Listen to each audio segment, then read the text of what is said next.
Bonjour, bonsoir plutôt, bonsoir mesdames, mesdemoiselles, messieurs. On va parler aujourd'hui du match exceptionnel qu'a livré Manchester City contre le Bayern Munich. Quand on entend le Bayern perdre 3-0, on se dit que le Bayern n'était pas venu à Manchester. Or, le Bayern a livré un très très très bon match, mais il a perdu contre une très très très belle équipe de City 3-0. Pourquoi? Parce que les joueurs de City aujourd'hui individuellement ont essayé et ont gagné tous leurs duels contre les joueurs munichois censés être les meilleurs dans ce domaine au monde. Euh, Guardiola a joué avec trois joueurs centraux exceptionnels.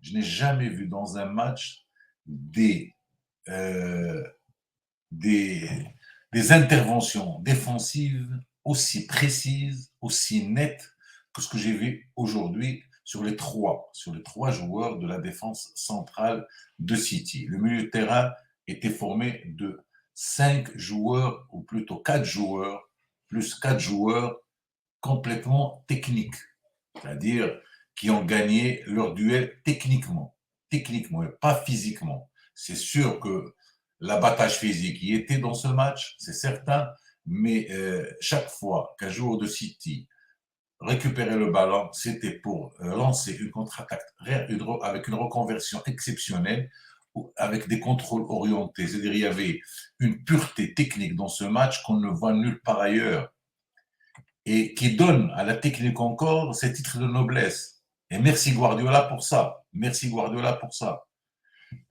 Quand on voit qu'à City, on n'a pas aligné Riyad Mahrez, on se demande qu'est-ce qu'il a Guardiola contre Riyad Mahrez. Mais Bernardo Silva, sur son côté, a fait un match exceptionnel. N'en parlons pas de Haaland qui, malgré le fait qu'il n'ait marqué qu'un seul but, et aujourd'hui marqué qu'un seul but en Ligue des Champions, est devenu anormal pour un joueur tel que Haaland, mais il était sur toutes les balles. Il était sur toutes les balles. Et de l'autre côté, le Bayern n'a pas démérité, à part peut-être Upay Mécano qui a raté 5 ou 6 relances, qui a donné pratiquement 5 ou 6 balles à City. Et ce n'est pas normal à ce niveau de la compétition. Ce n'est pas normal.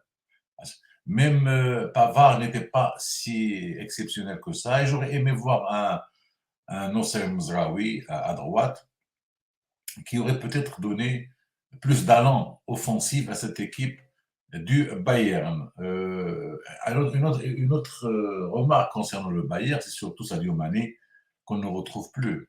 On ne retrouve plus le Sadio Mané de Liverpool, comme quoi parfois changer un environnement, changer une équipe où on a excellé n'est pas toujours la bonne idée, n'est pas toujours la bonne solution. Parce que le Bayern ne joue pas comme Liverpool. Le Bayern, c'est une machine. Et Sadio Mané n'a pas pu rentrer dans cette machine, n'a pas pu intégrer cette machine. Sadio Mané, déjà à Liverpool, il avait un problème d'ego avec Mohamed Salah. Sadio Mané, c'est un joueur qui veut avoir le leadership dans une équipe. C'est pour cela qu'il excelle en équipe nationale du Sénégal. Et il n'arrive pas encore à y réussir au Bayern parce qu'au Bayern, il doit s'intégrer dans un collectif. Le Bayern Munich, quand on voit Tuchel qui arrive au Bayern et qui gagne 2 matchs simples en championnat, bien que.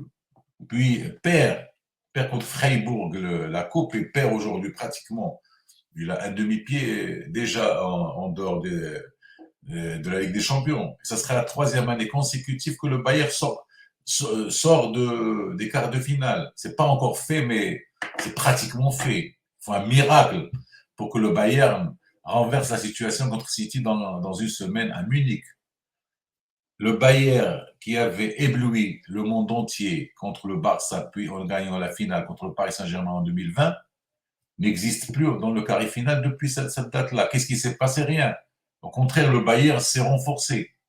Comme quoi, le football n'est pas si facile que ça, n'est pas une science exacte. Le City, avec Guardiola, qui cherche cette Ligue des Champions depuis des années, qui n'arrive pas à l'avoir malgré 5 titres de Première Ligue, ce qui est énorme en Angleterre, avec toutes les grandes équipes qui existent. Aujourd'hui, le City est en train de faire une fin de saison comme celle qu'elle avait faite pour chipper le championnat à Liverpool au dernier virage, si vous vous rappelez. Ils ne sont plus qu'à 3 points potentiels de Arsenal qui vont recevoir en première ligue. Et aujourd'hui, ils ont pratiquement un pied et demi en demi-finale de la Champions League, avec un match à, à prévoir contre le Real ou contre Chelsea, peut-être plutôt contre le Real, mais même Chelsea n'a pas encore dit son mot. Aujourd'hui, on a vécu une panoplie de football moderne. On ne peut pas avoir un concentré de football moderne dans un seul match comme on l'a vécu aujourd'hui. On ne peut pas. C'est du très, très, très haut niveau et au niveau technique individuel, avec des contrôles orientés, des dribbles, des passes orientées, des passes renversées, toute la panoplie technique que doit avoir un joueur moderne. On l'avait aujourd'hui sur les 22 joueurs, peut-être à part UP Mécano. UP Mécano qui a tout raté. Mais à part lui, tous les joueurs ont été bons techniquement. Tactiquement, les deux équipes étaient en place. Ce qui a fait la différence aujourd'hui, c'est que City en voulait plus, ça se voit. Et City a gagné plus de duels contre le Bayern. Et ils étaient sur toutes les balles. Chaque fois que City perdait un ballon, il y avait 3 joueurs qui étaient illico presto autour du joueur du Bayern. En contrepartie, le Bayern n'a pas gagné. La plupart des deuxièmes ballons ont été gagnés par City. C'est l'envie. C'est l'envie.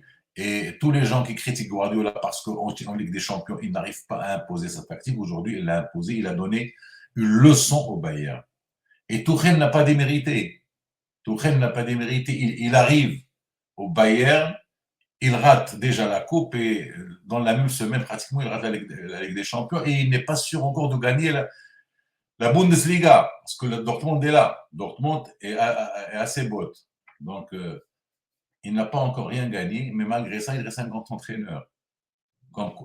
Est-ce que le choix d'avoir changé d'entraîneur juste avant un match aussi important que City était judicieux de la part du président du Bayern? C'est pas sûr. Mais est-ce que l'ancien entraîneur aurait fait mieux? C'est pas sûr, on n'en sait rien. Aujourd'hui, Tuchel est au Bayern, même s'il rate, il doit avoir le temps de reconstruire autre chose, parce qu'à part la Bundesliga, que le Bayern domine depuis belle lurette, en Champions League, ça cale. Pour un club comme le Bayern qui a déjà gagné 6 Ligues de Champions et qu'on entrevoyait dominant en 2020, sortir 3 fois de suite des quarts de finale n'est pas un exploit. Au contraire, c'est un échec. Donc, Tuchel doit reconstruire une autre logique. Parce que le jeu du Bayern de 2020 a été compris par tous les entraîneurs. Et c'est ça ce qui est important en Europe. C'est que tu as beau établir tous les schémas tactiques que tu veux, en si peu de temps, tous les entraîneurs t'apprennent. Et l'apprennent et te contre. C'est pour ça que Guardiola reste un génie, parce qu'il est en perpétuel changement de tactique. Guardiola, il réfléchit chaque semaine.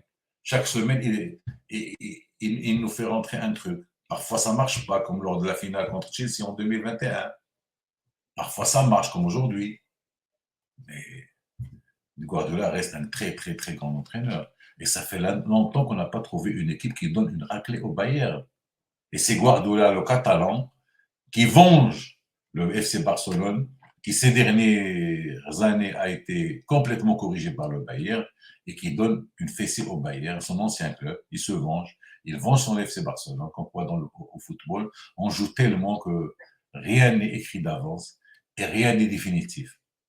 Merci City, merci le Bayern de nous avoir gratifié d'un football de très, très haut niveau. Et au revoir, à très bientôt pour une autre vidéo. Merci à tout le monde.